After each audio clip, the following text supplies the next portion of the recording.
ಎಲ್ಲರಿಗೂ MCQ master ಕ್ವಿಜ್ಗೆ ಸ್ವಾಗತ ಅಂತ ಹೇಳ್ತಾ ಆಗಸ್ಟ್ 8 ಮತ್ತು 9 2026ರ current affairs important current affairs ಬಗ್ಗೆ ನೋಡೋದ. ಮೊದಲನೇ ಪ್ರಶ್ನೆ, ಇತ್ತೀಚೆಗೆ ರಾಷ್ಟ್ರವ್ಯಾಪಿ ವಿಸ್ತರಿಸಲಾಗುತ್ತಿರುವ ಪ್ರಾಜೆಕ್ಟ್ ಸಾರಥಿಯ ಮುಖ್ಯ ಉದ್ದೇಶವೇನು? ಆಪ್ಷನ್ಸ್ ಎ, ಸರ್ಕಾರಿ ಶಾಲಾ ವಿದ್ಯಾರ್ಥಿಗಳಿಗೆ ಕೃಷಿ ಕ್ಷೇತ್ರದ ಉದ್ಯೋಗ ತರಬೇತಿ ನೀಡುವುದು. ಮತ್ತೆ ಆಪ್ಷನ್ ಬಿ ಏನು ಹೇಳುತ್ತೆ ಅಂದ್ರೆ, ಸಾರ್ವಜನಿಕ ಆಸ್ಪತ್ರೆಗಳಲ್ಲಿ ರೋಗಿಗಳಿಗೆ ಮಾರ್ಗದರ್ಶನ ಮತ್ತು ಚಿಕಿತ್ಸೆ ತರ ನೆರವು ನೀಡುವುದು. ಆಪ್ಷನ್ ಸಿ, ಸಾರ್ವಜನಿಕ ಸಾರಿಗೆ ಬಸ್ಗಳಲ್ಲಿ ಚಾಲಕರಿಗೆ ಉಚಿತ ಆರೋಗ್ಯ ವಿಮೆ ಒದಗಿಸುವುದು. ಮತ್ತೆ ಆಪ್ಷನ್ ಡಿ, ಮಹಿಳಾ ಉದ್ಯಮಿಗಳಿಗೆ ಡಿಜಿಟಲ್ ಬ್ಯಾಂಕಿಂಗ್ ಸೇವೆ ಒದಗಿಸುವುದು ಅಂತ ಹೇಳ್ತಿದೆ. ಯಾವುದು ಸರಿಯಾದ ಉತ್ತರ ಈ 4ರಲ್ಲಿ ಅಂದ್ರೆ ಸರಿಯಾದ ಉತ್ತರ ಸಾರ್ವಜನಿಕ ಆಸ್ಪತ್ರೆಗಳಲ್ಲಿ ರೋಗಿಗಳಿಗೆ ಮಾರ್ಗದರ್ಶನ ಮತ್ತು ಚಿಕಿತ್ಸೆ ತರ ನೆರವು ನೀಡುವುದು. Option B is the right answer. ಬನ್ನಿ ಪ್ರಾಜೆಕ್ಟ್ ಸಾರಥಿ ಬಗ್ಗೆ ನೋಡೋದ. ಪ್ರಾಜೆಕ್ಟ್ ಸಾರಥಿ ಫುಲ್ ಫಾರ್ಮ್ ಏನು, ಅಬ್ರಿವೇಷನ್ಸ್ ಅಂದ್ರೆ students alliance for responsible action to transform health care institutes ಎಂಬುದು ಕೇಂದ್ರ ಆರೋಗ್ಯ ಮತ್ತು ಕುಟುಂಬ ಕಲ್ಯಾಣ ಸಚಿವಾಲಯ ಹಾಗೂ ಯುವಜನ ವ್ಯವಹಾರ ಮತ್ತು ಕ್ರೀಡಾ ಸಚಿವಾಲಯಗಳ ಜಂಟಿ ಸಹಯೋಗದೊಂದಿಗೆ ಸಾರ್ವಜನಿಕ ಆಸ್ಪತ್ರೆಗಳಲ್ಲಿ ರೋಗಿಗಳ ನೆರವಿಗಾಗಿ ಪ್ರಾರಂಭಿಸಲಾದ ಒಂದು ಪ್ರಮುಖ ಯುವ ಚಾಲಿತ ಯೋಜನೆ ಇದಾಗಿದೆ. ಮತ್ತೆ ಪೂರ್ಣ ಹೆಸರು ನಾನು ಆಗಲೇ ಹೇಳ್ದಂಗೆ Sarathi full form means abbreviation students alliance for responsible action to transform health care institutes. ಇದ್ರ ಆರಂಭದ ಉದ್ದೇಶ ಏನು ಅಂದ್ರೆ, ಸರ್ಕಾರಿ ಆಸ್ಪತ್ರೆಗಳಿಗೆ ಭೇಟಿ ನೀಡುವ ಈ ರೋಗಿಗಳಿಗೆ ಮತ್ತು ಅವರ ಸಂಬಂಧಿಕರಿಗೆ ಚಿಕಿತ್ಸೆ ತರ ಸಹಾಯ, ಮಾರ್ಗದರ್ಶನ ಮತ್ತು ಚಲನಶೀಲತೆಯ ಬೆಂಬಲವನ್ನು ನೀಡುವುದು. ಮೈ ಭಾರತ್ ಡಿಜಿಟಲ್ ಪೋರ್ಟಲ್ ಸಂಯೋಜನೆ ಇದೇನು ಅಂದ್ರೆ, ಯುವಜನ ಸ್ವಯಂ ಸೇವಕರ ನೋಂದಣಿ, ತರಬೇತಿ ಮತ್ತು ಕಾರ್ಯನಿರ್ವಹಣೆಯನ್ನು ಮೈ ಭಾರತ್ ಪ್ಲಾಟ್ಫಾರ್ಮ್ ಮೂಲಕ ನಿರ್ವಹಿಸಲಾಗುತ್ತದೆ.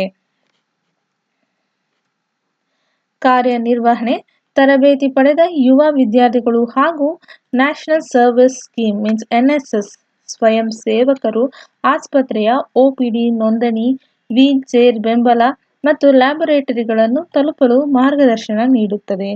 ರೋಗಿಗಳಿಗೆ ಆಯುಷ್ಮಾನ್ ಭಾರತ್ ಹೆಲ್ತ್ ಅಕೌಂಟ್ ಸೃಷ್ಟಿಸಲು ಡಿಜಿಟಲ್ ನೆರವು ಕೂಡ ನೀಡಲಾಗುತ್ತಿರುತ್ತೆ.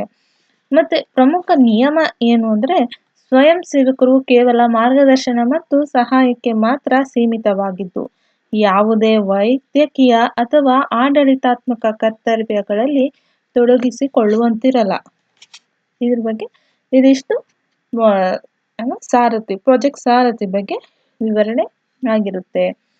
ಮತ್ತೆ ಮುಂದಿನ ಪ್ರಶ್ನೆ, ಇತ್ತೀಚೆಗೆ ಭಾರತದ 101ನೇ ರಾಮ್ಸರ್ ತಾಣವಾಗಿ ಘೋಷಿಸಲ್ಪಟ್ಟ ಗ್ಲಾವ್ ಸರೋವರ ಮೀನ್ಸ್ ಗಾವ್ ಲೇಕ್ ಕೆಳಗಿನ ಯಾವ ರಾಜ್ಯದಲ್ಲಿದೆ?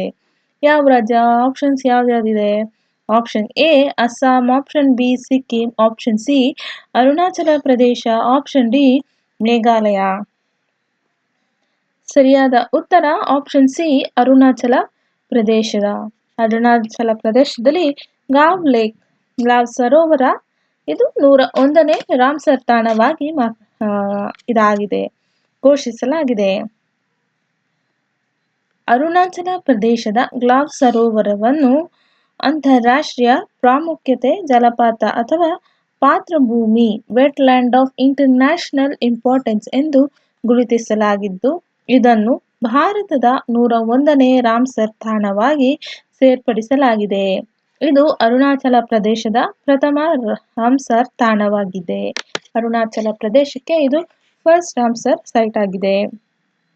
ಇದು ಯಾವ ಸ್ಥಳ ಅಂತ ನೋಡೋದಾದ್ರೆ, ಇದು ಅರುಣಾಚಲ ಪ್ರದೇಶದ ಲೋಹಿತ್ ಜಿಲ್ಲೆಯಲ್ಲಿರುವ ಕಾಂಬ್ಲಾಂಗ್ ಹುಲಿ ಸಂರಕ್ಷಿತ ಪ್ರದೇಶ ಮತ್ತು ವನ್ಯಜೀವಿ ಅಭಯಾರಣ್ಯದ ವ್ಯಾಪ್ತಿಯಲ್ಲಿ ಬರುತ್ತದೆ. ಇದು ಯಾವ ವೈಲ್ಡ್ ಲೈಫ್ ಸೆಂಚುರಿಯಲ್ಲಿ ಬರುತ್ತೆ ಅಂದ್ರೆ, Kamlang tiger reserve forest, tiger reserve and wildlife ಸೆಂಚುರಿಯಲ್ಲಿ ಈ ರಾಮ್ಸರ್ ತಾಣವಿದೆ. ಅದು ಗ್ಲಾವ್ ಲೇಕ್ ಇದು ಪೂರ್ವ ಹಿಮಾಚಲದ ಪ್ರದೇಶದಲ್ಲಿದ್ದು ಭತ್ತದ ಪರ್ವತ ಹರಿವುಗಳಿಂದ ನೀರನ್ನು ಪಡೆಯುವ ಶುದ್ಧ ಸಿಹಿ ನೀರಿನ ಸರೋವರವಾಗಿರುತ್ತೆ. ಫ್ರೆಶ್ ವಾಟರ್ ಲೇಕ್ ಆಗಿರುತ್ತೆ ಇದೊಂದು. ಜೀವ ವೈವಿಧ್ಯತೆ ಈ ಸರೋವರ ಮತ್ತು ಅದರ ಸುತ್ತಮುತ್ತಲಿನ ಪ್ರದೇಶವು 150ಕ್ಕೂ ಹೆಚ್ಚು ಮರಗಳ ತಳಿಗಳು ಹಾಗೂ 49 ಪ್ರಭೇದದ ಆರ್ಕಿಡ್ ಸಸ್ಯಗಳಿಗೆ ಆಸರೆಯಾಗಿದ್ದು ಜೀವ ವೈವಿಧ್ಯತೆಯ ಪ್ರಮುಖ ತಾಣವಾಗಿದೆ. ಈ ಹೊಸ ಸೇರ್ಪಡೆಯೊಂದಿಗೆ ಭಾರತದಲ್ಲಿ ಒಟ್ಟು ರಾಮ್ಸರ್ ತಾಣಗಳ ಸಂಖ್ಯೆ 101ಕ್ಕೆ ಏರಿಕೆಯಾಗಿದೆ. ರಾಮ್ಸರ್ ಸಮಾವೇಶವು 1971ರಲ್ಲಿ ಇರಾನ್ನ ರಾಮ್ಸರ್ ನಗರದಲ್ಲಿ ಅಂಗೀಕರಿಸಲ್ಪಟ್ಟ ಅಂತಾರಾಷ್ಟ್ರೀಯ ಒಪ್ಪಂದವಾಗಿದ್ದು ಭಾರತವು 1982ರಲ್ಲಿ ಇದಕ್ಕೆ ಸಹಿ ಹಾಕಿತು. ಮುಂದಿನ ಪ್ರಶ್ನೆ, ಭಾರತದ 2026ರ ಬ್ರಿಕ್ಸ್ ಅಧ್ಯಕ್ಷತೆಯ ಅಡಿಯಲ್ಲಿ ಬ್ರಿಕ್ಸ್ ಭ್ರಷ್ಟಾಚಾರ ವಿರೋಧಿ ಕಾರ್ಯಪಡೆಯ ಪ್ರಮುಖ ಸಭೆಯನ್ನು ಭಾರತದ ಯಾವ ನಗರದಲ್ಲಿ ಆಯೋಜಿಸಲಾಗಿದೆ? ಬ್ರಿಕ್ಸ್ ಭ್ರಷ್ಟಾಚಾರ ವಿರೋಧ ಕಾರ್ಯಪಡೆ ಯಾವ ನಗರದಲ್ಲಿ ಆಚರಿಸಲಾಗಿದೆ ಬ್ರಿಕ್ಸ್ ಈ ಸತಿ ಅಂತ ಕ್ವಶನ್ ಇದೆ. ಆಪ್ಷನ್ಸ್ ಯಾವ ನಗರ ಅಂತ ನೋಡೋದಾದ್ರೆ ಆಪ್ಷನ್ಸ್ ನೋಡೋದ ಮೊದಲನೇ option A Navadehali, option B Bengaluru, option C Hyderabad, option D Mumbai. ಸರಿಯಾದ ಉತ್ತರ Hyderabad. Option C is the right answer ಆಗಿರುತ್ತೆ. ಭಾರತವು ತನ್ನ 2026ರ ಬ್ರಿಕ್ಸ್ ಅಧ್ಯಕ್ಷತೆಯ ಭಾಗವಾಗಿ ಬ್ರಿಕ್ಸ್ ಭ್ರಷ್ಟಾಚಾರ ವಿರೋಧಿ ಕಾರ್ಯಪಡೆ ಮೀನ್ಸ್ ಯಾವುದು ಅಂದ್ರೆ ಇಂಗ್ಲಿಷಲ್ಲಿ BRICS anti corruption working group ಪ್ರಮುಖ ಸಭೆಯನ್ನು ಆಯೋಜಿಸಿ ಜಾಗತಿಕ ಸಹಾಯವನ್ನು ಬಲಪಡಿಸಲು ಮುಂದಾಗಿದೆ. ಭಾರತದ ಬ್ರಿಕ್ಸ್ ಅಧ್ಯಕ್ಷತೆಯಲ್ಲಿ ಹೈದರಾಬಾದ್ ಮೀನ್ಸ್ ತೆಲಂಗಾಣದಲ್ಲಿ 2026ರ ಆಗಸ್ಟ್ 4 ಮತ್ತು 5ರಂದು ಬ್ರಿಕ್ಸ್ ಭ್ರಷ್ಟಾಚಾರ ವಿರೋಧಿ ಕಾರ್ಯನಿರತ ಗುಂಪಿನ 2ನೇ ಸಭೆ ಮತ್ತು ಆಸ್ತಿ ಮರುಪಡೆಯುವಿಕೆ ಕುರಿತು ಬ್ರಿಕ್ಸ್ ತಜ್ಞರ ಜಹಾಲದ 2ನೇ ಸಭೆ ನಡೆಯಿತು. ಇದು ಯಾರಿಂದ ಇನಾಗ್ರೇಟ್ ಆಗಿದ್ದು ಅಂದ್ರೆ ರಾಜ್ನಾಥ್ ಶಾ ಅವರಿಂದ ಇನಾಗ್ರೇಟ್ ಆಗಿದೆ. ಇದು secretary department of personal and training ನಲ್ಲಿ ಇದೆ. ತೆಲಂಗಾಣದ ಹೈದರಾಬಾದ್ ನಗರದಲ್ಲಿ ಈ ಸಭೆಯನ್ನು ಆಯೋಜಿಸಲಾಗಿತ್ತು. ಕೇಂದ್ರ ಸಿಬ್ಬಂದಿ ಮತ್ತು ತರಬೇತಿ ಇಲಾಖೆಯಲ್ಲಿ ಅಂಡರ್ ಬರುತ್ತೆ. ಇದು 2026ರ ಥೀಮ್ ಏನಾಗಿರುತ್ತೆ ಅಂದ್ರೆ building for resilience, innovation, corporation and sustainability. 2020ರ ಬ್ರಿಕ್ಸ್ ಥೀಮ್ ಏನಾಗಿರುತ್ತೆ ಅಂದ್ರೆ building for resilience, innovation, corporation and sustainability. ಮುಖ್ಯ ಚರ್ಚಾ ವಿಷಯಗಳು ಅಂತ ನೋಡೋದಾದ್ರೆ ಅಲ್ಲಿ ಏನ್ ಚರ್ಚೆ ಆಯ್ತು ಅಂದ್ರೆ ಆಸ್ತಿ ಮರುಪಡೆಯುವಿಕೆ, ಅಸೆಟ್ ರಿಕವರಿ, ಗಡಿಯಾಚೆಗಿನ ಭ್ರಷ್ಟಾಚಾರವನ್ನು ತಡೆಯುವುದು ಮತ್ತು ವಿದೇಶಗಳಿಗೆ ಅಕ್ರಮವಾಗಿ ಸಾಗಿಸಲಾದ ಆಸ್ತಿಯನ್ನು ಗುರುತಿಸಿ ಹಿಂತಿರುಗಿಸುವುದು. ಪರಾರಿಯಾದ ಅಪರಾಧಿಗಳು, ಭ್ರಷ್ಟಾಚಾರ ಪ್ರಕರಣದಲ್ಲಿ ತಲೆಮರೆಸಿಕೊಂಡಿರುವ ಅಪರಾಧಿಗಳನ್ನು ಪತ್ತೆ ಹಚ್ಚಲು ಮತ್ತು ಹಸ್ತಾಂತರ ಪ್ರಕ್ರಿಯೆಗಳನ್ನು ವೇಗಗೊಳಿಸಲು ಇಂಟರ್ಪೋಲ್ ಹಾಗೂ ಬ್ರಿಕ್ಸ್ ನೆಟ್ವರ್ಕ್ ಸಹಾಯ ಬಲಪಡಿಸುವುದು. 3ನೇದು ತಂತ್ರಜ್ಞಾನ ಮತ್ತು ಫಿನ್ಟೆಕ್ ಮೀನ್ಸ್ ಡಿಜಿಟಲ್ ಆಸ್ತಿಗಳು, ಕ್ರಿಪ್ಟೋಕರೆನ್ಸಿ ಮತ್ತು ಹಣಕಾಸು ತಂತ್ರಜ್ಞಾನದಲ್ಲಿ ಎದುರಾಗುವ ಭ್ರಷ್ಟಾಚಾರದ ಅಪಾಯಗಳನ್ನು ತಡೆಯುವುದು. ವಿಶೇಷ ಗೋಷ್ಠಿ ಏನು ಅಂದ್ರೆ ethical governance through innovation and tech driven system ಎಂಬುದು ವಿಷಯದಡಿಯಲ್ಲಿ ತಂತ್ರಜ್ಞಾನ ಆಧಾರಿತ ಆಡಳಿತ ಮತ್ತು ಸಾರ್ವಜನಿಕ ಸಂಗ್ರಹಣೆ ಪಾರದರ್ಶಕತೆ ತರುವ ಬಗ್ಗೆ ಚರ್ಚಿಸಲಾಯಿತು. ಇಲ್ಲಿ ಮುಂದಿನ ಪ್ರಶ್ನೆ, ಬಾಹ್ಯಾಕಾಶ ಸಂಶೋಧನೆ ಮತ್ತು ಖಗೋಳ ಭೌತ ವಿಜ್ಞಾನ ಕ್ಷೇತ್ರದಲ್ಲಿನ ಅತ್ಯುತ್ತಮ ಕೊಡುಗೆಗಾಗಿ ಇತ್ತೀಚೆಗೆ ಕೋಸ್ಟಾರ್ ವಿಕ್ರಮ್ ಸಾರಾಭಾಯ್ ಪದಕ ಪಡೆದ ಭಾರತೀಯ ವಿಜ್ಞಾನಿ ಯಾರು? Option A doctor Ritu Karidhal, option B Annapurni Subrahmanyam, option C doctor K Sivan, option D V R Lalithambika. ಸರಿಯಾದ ಉತ್ತರ Annapurni Subrahmanyam. Option B is the right answer. ಇವರಿಗೆ ಕೋ ಸ್ಟಾರ್ ವಿಕ್ರಮ್ ಸಾರಾಭಾಯಿ ಪದಕ ಸಿಕ್ಕಿದೆ. 2026ರಲ್ಲಿ ಭಾರತೀಯ ವಿಜ್ಞಾನಿಯಾಗಿದ್ದಾರೆ ಇವರು. ಭಾರತದ ಪ್ರಖ್ಯಾತ ಖಗೋಳ ಭೌತ ವಿಜ್ಞಾನಿ ಇವರು. ಅನ್ನಪೂರ್ಣಿ ಸುಬ್ರಹ್ಮಣ್ಯಂ ಅವರು ಕಹಾಲ ಅಥವಾ ಅಂತರಿಕ್ಷ ಸಂಶೋಧನಾ ಸಮಿತಿ ನೀಡುವ ಕೋ ಸ್ಟಾರ್ ವಿಕ್ರಮ್ ಸಾರಾಭಾಯಿ ಪದಕಕ್ಕೆ ಭಾಜನರಾಗುವ ಮೂಲಕ ದೇಶಕ್ಕೆ ಕೀರ್ತಿ ತಂದಿದ್ದಾರೆ. ಇವರು ಯಾರು ಅಂತ ನೋಡೋದಾದ್ರೆ, ಇವರು ಬೆಂಗಳೂರಿನಲ್ಲಿರುವ ಇಂಡಿಯನ್ ಇನ್ಸ್ಟಿಟ್ಯೂಟ್ ಆಫ್ ಆಸ್ಟ್ರೋಫಿಸಿಕ್ಸ್ ಸಂಸ್ಥೆಯ ನಿರ್ದೇಶಕಿಯಾಗಿ ಸೇವೆ ಸಲ್ಲಿಸುತ್ತಿದ್ದಾರೆ. ಜಾಗತಿಕ ಬಾಹ್ಯಾಕಾಶ ಸಂಶೋಧನಾ ಸಮಿತಿ ಮತ್ತು ಭಾರತೀಯ ಬಾಹ್ಯಾಕಾಶ ಸಂಶೋಧನಾ ಸಂಸ್ಥೆ ಇಸ್ರೋ ಜಂಟಿಯಾಗಿ ಈ ಪ್ರಶಸ್ತಿಯನ್ನು ನೀಡುತ್ತಿದೆ. ಇದರ ಸಾಧನೆ ಅಂತ ನೋಡೋದಾದ್ರೆ, ನಕ್ಷತ್ರಗಳ ರಚನೆ, ನಕ್ಷತ್ರ ಪುಂಜಗಳು ಮೀನ್ಸ್ ಸ್ಟಾರ್ ಕ್ಲಸ್ಟರ್ಸ್ ಹಾಗೂ ಬಾಹ್ಯಾಕಾಶ ತಂತ್ರಜ್ಞಾನ ಕ್ಷೇತ್ರದಲ್ಲಿ ಅವರು ನೀಡಿದ ಅತ್ಯುತ್ತಮ ಕೊಡುಗೆ ಮತ್ತು ಶ್ರೇಷ್ಠ ನಾಯಕತ್ವಕ್ಕಾಗಿ ಈ ಪುರಸ್ಕಾರ ಲಭಿಸಿದೆ.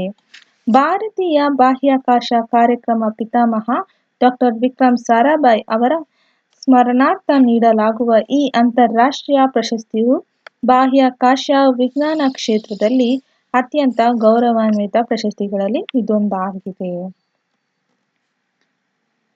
ಮುಂದಿನ ಪ್ರಶ್ನೆ, ಪ್ರಧಾನಮಂತ್ರಿ ನರೇಂದ್ರ ಮೋದಿ ಅವರು ಮೈಸೂರಿನಲ್ಲಿ ಉದ್ಘಾಟಿಸಿದ ಸ್ವಾಮಿ ವಿವೇಕಾನಂದ ಸಾಂಸ್ಕೃತಿಕ ಯುವ ಕೇಂದ್ರವನ್ನು ಸ್ವಾಮಿ ವಿವೇಕಾನಂದರು 1892ರಲ್ಲಿ ತಂಗಿದ್ದ ಯಾವ ಐತಿಹಾಸಿಕ ಸ್ಥಳದಲ್ಲಿ ನಿರ್ಮಿಸಲಾಗಿದೆ? ಆಪ್ಷನ್ ಎ ಚಾಮುಂಡಿ ಬೆಟ್ಟ, ಆಪ್ಷನ್ ಬಿ ನಿರಂಜನ ಮಠ, ಆಪ್ಷನ್ ಸಿ ಜಗನ್ಮೋಹನ ಅರಮನೆ, ಆಪ್ಷನ್ ಡಿ ಲಲಿತ ಮಹಲ್. ಸರಿಯಾದ ಉತ್ತರ ನಿರಂಜನ ಮಠ. Option B is the right answer. ಪ್ರಧಾನಮಂತ್ರಿ ನರೇಂದ್ರ ಮೋದಿ ಅವರು ಕರ್ನಾಟಕದ ಮೈಸೂರಿನ ಎನ್.ಎಸ್. ಶಾಸ್ತ್ರಿಯಲ್ಲಿ ನಿರ್ಮಿಸಿರುವ ಸ್ವಾಮಿ ವಿವೇಕಾನಂದ ಸಾಂಸ್ಕೃತಿಕ ಯುವ ಕೇಂದ್ರ ವಿವೇಕ ಸ್ಮಾರಕವನ್ನು ಉದ್ಘಾಟಿಸಿದರು. ಇವರ ಚಾರಿತ್ರಿಕ ಹಿನ್ನೆಲೆ ಅಂತ ನೋಡೋದಾದ್ರೆ, ಸ್ವಾಮಿ ವಿವೇಕಾನಂದರು 1892ರ ನವೆಂಬರ್ನಲ್ಲಿ ಪರಿವ್ರಾಜಕ ಸನ್ಯಾಸಿಯಾಗಿ ಮೈಸೂರಿಗೆ ಭೇಟಿ ನೀಡಿದ್ದಾಗ ತಂಗಿದ್ದ ನಿರಂಜನ ಮಠ ಮೀನ್ಸ್ ಹಳೆಯ ಅನಾಥಾಲಯ ಇದ್ದ ಸ್ಥಳದಲ್ಲೇ ಈ ವಿವೇಕ ಸ್ಮಾರಕವನ್ನು ನಿರ್ಮಿಸಲಾಗಿದೆ. ಮೈಸೂರು ಅರಸರ ಕೊಡುಗೆ ಇಲ್ಲಿ ಏನಾಗಿದೆ ಅಂದ್ರೆ, ಅಂದಿನ ಮೈಸೂರು ದಿವಾನರಾದ ಸರ್ ಕೆ ಶೇಷಾದ್ರಿ ಅಯ್ಯರ್ ಅವರು ಹಾಗೂ 10ನೇ ಚಾಮರಾಜೇಂದ್ರ ಒಡೆಯರ್ ಅವರು ಸ್ವಾಮಿ ವಿವೇಕಾನಂದರನ್ನು ಆತ್ಮೀಯವಾಗಿ ಸತ್ಕರಿಸಿ 1893ರಲ್ಲಿ ಚಿಕಾಗೋ ವಿಶ್ವ ಧರ್ಮ ಸಮ್ಮೇಳನಕ್ಕೆ ತೆರಳಲು ಆರ್ಥಿಕ ನೆರವು ಕೂಡ ನೀಡಿದ್ದಾರೆ. ಆಯೋಜನೆ ಮತ್ತು ನಿರ್ವಹಣೆ ಅಂತ ನೋಡೋದಾದ್ರೆ, ಈ ಯೋಜನೆಯನ್ನು ಶ್ರೀರಾಮಕೃಷ್ಣ ಆಶ್ರಮ ಮೈಸೂರು ಸಂಸ್ಥೆಯು ಅನುಷ್ಠಾನಗೊಳಿಸಿದೆ. ಕೇಂದ್ರ ಪ್ರಮುಖ ಸೌಲಭ್ಯಗಳು ಅಂತ ನೋಡೋದಾದ್ರೆ 4D ಎಕ್ಸ್ಪೀರಿಯನ್ಸ್ ಸೆಂಟರ್ ಮತ್ತು ವಸ್ತು ಪ್ರದರ್ಶನ ಹಾಲ್, 700 ಆಸನಗಳ ಬಯಲು ರಂಗಮಂದಿರ, ಯೋಗ ಧ್ಯಾನ ಮಂದಿರ, ಗ್ರಂಥಾಲಯ, ವಚನಾಲಯ ಮತ್ತು ತರಬೇತಿ ಕೊಠಡಿಗಳು ಇದಾಗಿರುತ್ತೆ. ಮುಂದಿನ ಪ್ರಶ್ನೆ, ಭಾರತದಲ್ಲಿ ಲಭ್ಯವಿರುವ 1 ಕೋಟಿಗೂ ಹೆಚ್ಚು ಪ್ರಾಚೀನ ಹಸ್ತಪ್ರತಿಗಳು ಮೀನ್ಸ್ ಮನುಸ್ಕ್ರಿಪ್ಟ್ ಪತ್ತೆ ಹಚ್ಚಲು, ವೈಜ್ಞಾನಿಕವಾಗಿ ಸಂರಕ್ಷಿಸಲು ಮತ್ತು AI ತಂತ್ರಜ್ಞಾನ ಬಳಸಿ ಡಿಜಿಟಲೀಕರಣಗೊಳಿಸಲು ಕೇಂದ್ರ ಸಾಂಸ್ಕೃತಿಕ ಸಚಿವಾಲಯ ಪ್ರಾರಂಭಿಸಿದ ಯೋಜನೆಯ ಹೆಸರೇನು? Option A digital Bharat mission, option B Gyan Bharatam mission, option C Vidya Bharati mission, option D Kriti Sampada ಯೋಜನೆ. ಸರಿಯಾದ ಉತ್ತರ Gyan Bharatam mission. Option B is the right answer. Bharat ಸರ್ಕಾರದ ಸಾಂಸ್ಕೃತಿಕ ಸಚಿವಾಲಯವು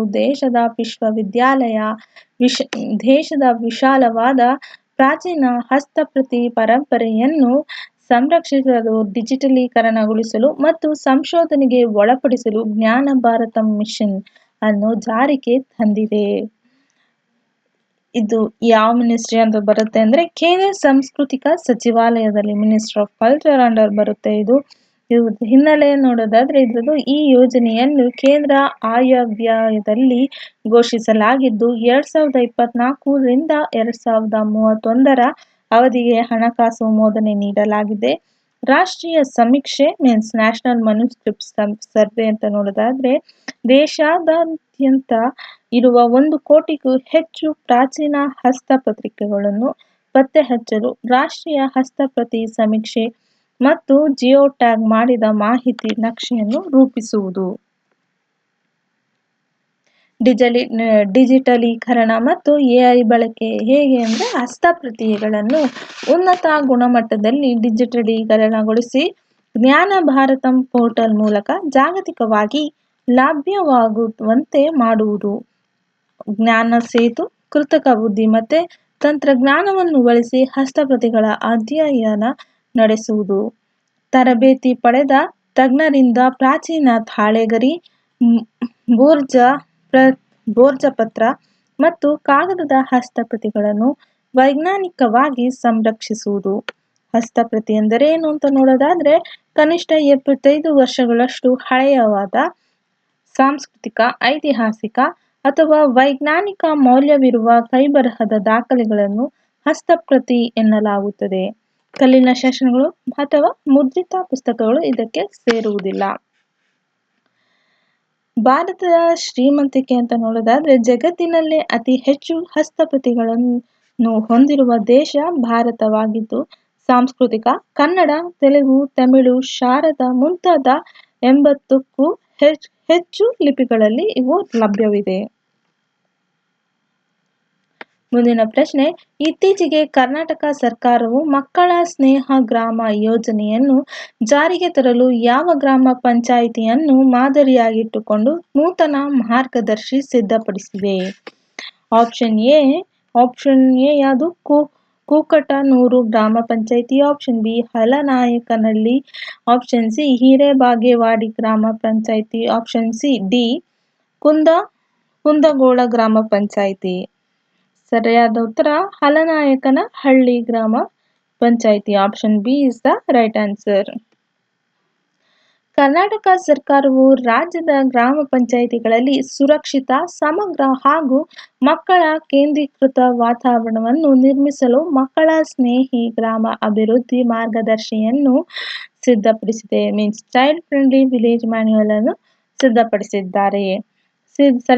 ಸಿದ್ಧಪಡಿಸಿದ ಸಂಸ್ಥೆ ಯಾವುದು ಅಂದರೆ ಈ ಮಾರ್ಗದರ್ಶನವನ್ನು ಮೈಸೂರಿನ ಅಬ್ದುಲ್ ನಜೀರ್ ಸಾಬ್ ರಾಜ್ಯ ಗ್ರಾಮೀಣ ಅಭಿವೃದ್ಧಿ ಮತ್ತು ಪಂಚಾಯತ್ ರಾಜ್ ಸಂಸ್ಥೆ ಸಿದ್ಧಪಡಿಸಿದೆ. ಇದನ್ನ ಮಾದರಿ ಗ್ರಾಮ ಯಾವುದು ಅಂತ ನೋಡೋದಾದ್ರೆ ಇದು 2025ರಲ್ಲಿ ಕೇಂದ್ರ ಪಂಚಾಯತ್ ರಾಜ್ ಮಂತ್ರಾಲಯದಿಂದ ಮಕ್ಕಳ ಸ್ನೇಹಿ ಗ್ರಾಮ ವಿಭಾಗದಲ್ಲಿ ರಾಷ್ಟ್ರೀಯ ಪಂಚಾಯತ್ ಪ್ರಶಸ್ತಿ ಪಡೆದ ಬೆಂಗಳೂರು ನಗರದ ಜಿಲ್ಲೆಯ ಹಲನಾಯಕನಹಳ್ಳಿ ಗ್ರಾಮ ಪಂಚಾಯತ್ ಅನ್ನು ಮಾದರಿಯಾಗಿಟ್ಟುಕೊಂಡು ಈ ಕೈಪಿಡಿಯನ್ನು ರೂಪಿಸಲಾಗಿದೆ.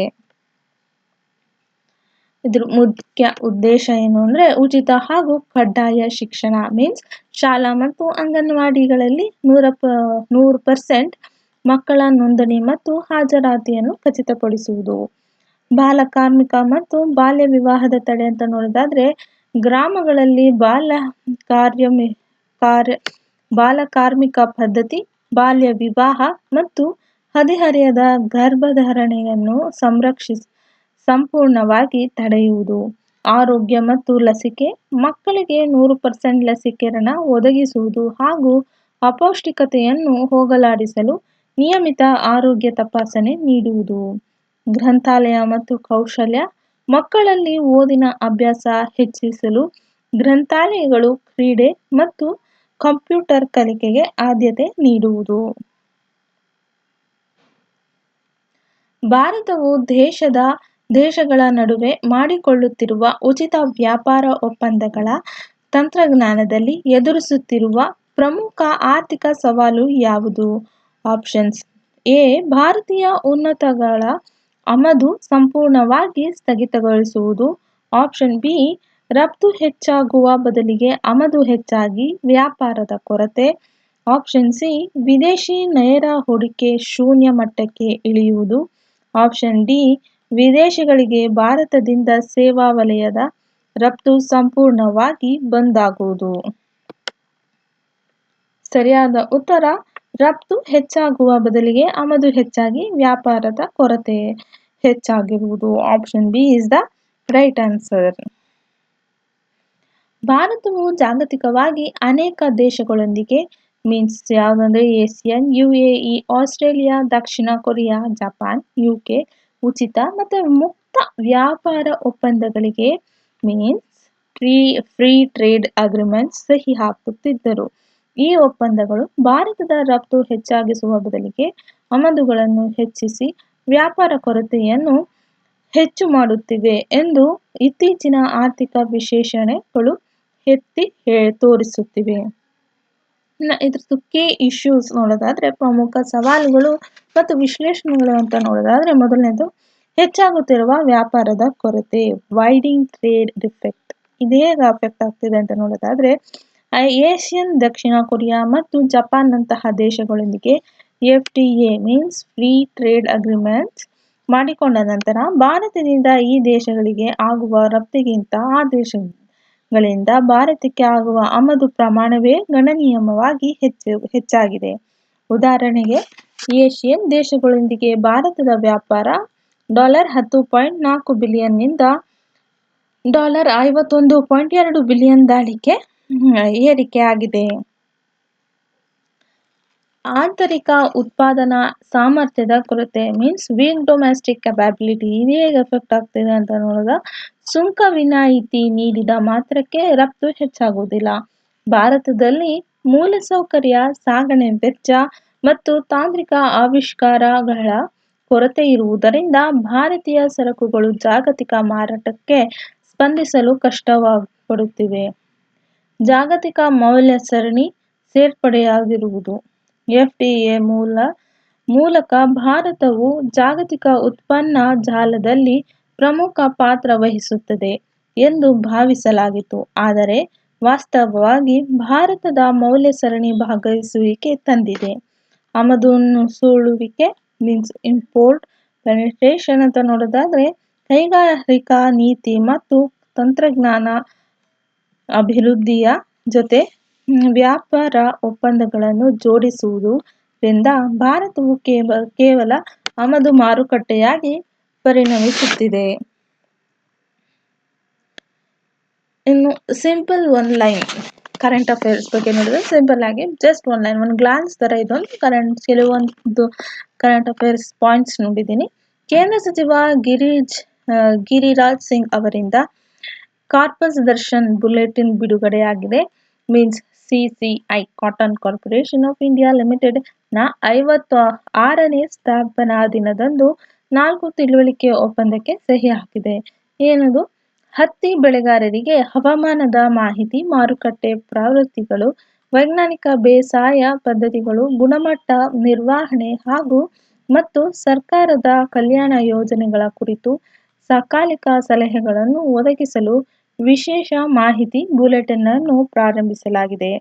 ಇನ್ನು ಎರಡನೇ ಪಾಯಿಂಟ್ ನೋಡೋದಾದ್ರೆ, ಒಡಿಶಾ ಮುಖ್ಯಮಂತ್ರಿ ಮೋಹನ್ ಚರಣ್ ಮಾಝಿ ಅವರು ಪೂರಿ ವಿಶ್ವ ಪ್ರಸಿದ್ಧ ಶ್ರೀ ಜಗನ್ನಾಥ ರಥಯಾತ್ರೆಯನ್ನು ಯುನೆಸ್ಕೋದ ಅಮೂರ್ತ ಸಾಂಸ್ಕೃತಿಕ ಪರಂಪರೆ ಪಟ್ಟಿಗೆ ಸೇರ್ಪಡೆಗೊಳಿಸಲು ಕೇಂದ್ರ ಸಾಂಸ್ಕೃತಿಕ ಸಚಿವ ಗಜೇಂದ್ರ ಸಿಂಗ್ ಶೇಖಾವತ್ ಅವರಿಗೆ ಔಪಚಾರಿಕವಾಗಿ ಮನವಿ ಮಾಡಿಕೊಂಡಿದ್ದಾರೆ. ಮೂರನೇದು ಏನು ಅಂದ್ರೆ, ಅಮೆರಿಕದ ಇಂಜಿನಿಯರಿಂಗ್ ಬೋಧಕ ನಾಥ್ ಥಾಮಸ್ ಅವರು ತಮ್ಮ 18ನೇ ವಯಸ್ಸಿನಲ್ಲಿ ವಿಶ್ವದ ಅತ್ಯಂತ ಕಿರಿಯ ಪುರುಷ ಪ್ರಾಧ್ಯಾಪಕರೆಂಬ ಮೈಲಿಗಲ್ಲನ್ನು ತಲುಪಿ ಗಿನ್ನಿಸ್ ವಿಶ್ವ ದಾಖಲೆ ಸೇರ್ಪಡೆಗೊಂಡಿದ್ದಾರೆ. ನಾಲ್ಕನೇದು, Tamil Nadu leads India in organ donation and transplantations. 16ನೇ ಭಾರತೀಯ ಅಂಗದಾನ ದಿನದಂದು ಬಿಡುಗಡೆಯಾದ ನೋಟು ವಾರ್ಷಿಕ ವರದಿ 2025-26ರ ಪ್ರಕಾರ ಭಾರತವು 2025ರಲ್ಲಿ ಸಾರ್ವಕಾಲಿಕ ಗರಿಷ್ಠ ಸಂಖ್ಯೆಯಾದ 20,138 ಅಂಗಕಸಿಗಳನ್ನು ದಾಖಲಿಸಿದೆ. ಮೃತ ವ್ಯಕ್ತಿಗಳಿಂದ ಅಂಗದಾನದ ವಿಷಯದಲ್ಲಿ ತಮಿಳುನಾಡು 266 ದಾನಿಗಳೊಂದಿಗೆ ದೇಶದಲ್ಲೇ ಅಗ್ರಸ್ಥಾನವನ್ನು ಪಡೆದುಕೊಂಡಿದೆ. ಹಾಗೆಯೇ ಒಟ್ಟು ಅಂಗಕಸಿಗ ಸಂಖ್ಯೆಯಲ್ಲಿ ದೆಹಲಿಯ ನಂತರ ಸ್ಥಾನವನ್ನು ಅಲಂಕರಿಸಿದೆ. ಅಲ್ಲದೆ 172ನೇ ಕಸಿ ಕೇಂದ್ರಗಳೊಂದಿಗೆ ದೇಶದ ಅತಿದೊಡ್ಡ ಅಂಗಕಸಿ ಜಾಲವನ್ನು ಹೊಂದಿರುವ ಈ ರಾಜ್ಯವು ಮೂತ್ರಪಿಂಡ, ಯಕೃತ್, ಹೃದಯ, ಶ್ವಾಸಕೋಶ, ಮೇದೋಜೀರಕ ಗ್ರಂಥಿ ಮತ್ತು ಸಣ್ಣ ಕರುಳಿನ ಕಸಿ ಪ್ರಕ್ರಿಯೆಗಳಲ್ಲಿ ಮುಂಚೂಣಿಯಲ್ಲಿದೆ. 5ನೇದು ಏನಂದ್ರೆ, Reserve Bank of India has appointed Monisha Chakraborty as its new executive director with effects from August 3, 2026, promoting her from the position of Chief General Manager in charge of the Department of Supervision. Thank you. Like, subscribe ಮತ್ತು share ಮಾಡಿ ಅಂತ ಹೇಳ್ತೀನಿ. ಮುಂದಿನ ವಿಡಿಯೋದಲ್ಲಿ ಭೇಟಿಯಾಗೋಣ. Thank you.